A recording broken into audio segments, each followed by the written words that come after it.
A complete blood count, or CBC, is a blood test used to evaluate your overall health and detect a wide range of disorders, including anemia, infections, and leukemia.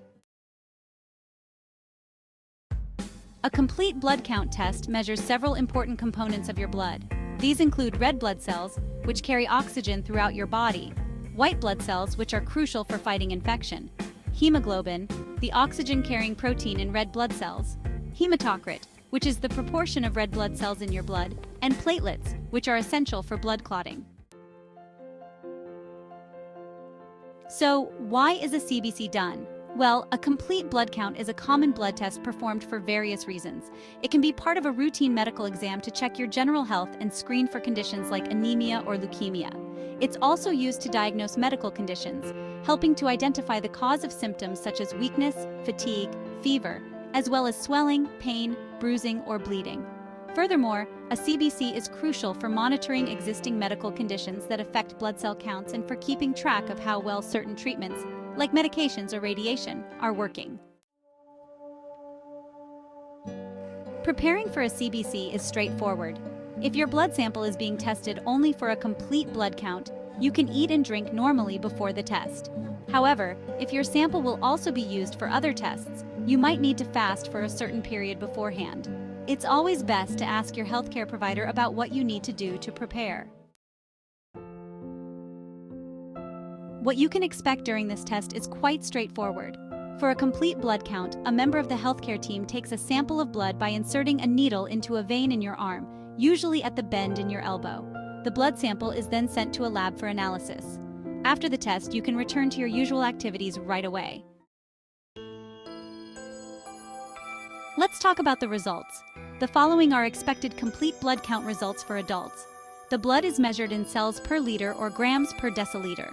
For red blood cell count, males typically range from 4.35 trillion to 5.65 trillion cells per liter, while females range from 3.92 trillion to 5.13 trillion cells per liter.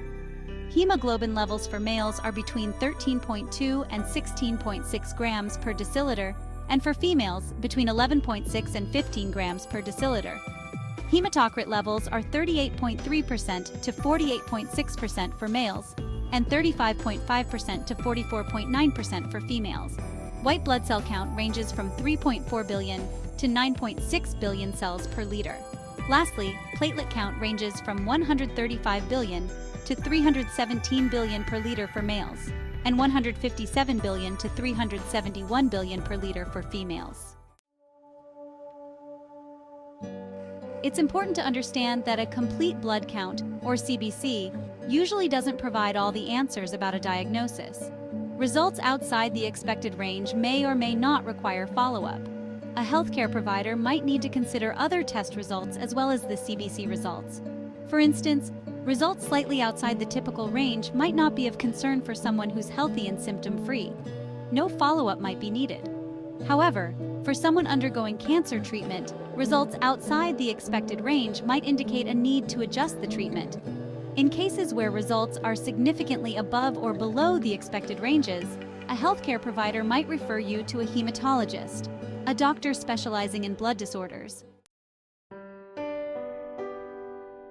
Understanding what the results may indicate is crucial. Results in the following areas above or below the typical ranges on a complete blood count might point to a problem. For red blood cell count, hemoglobin and hematocrit, lower than usual measures are signs of anemia, which can be caused by low levels of certain vitamins or iron, blood loss, or another medical condition.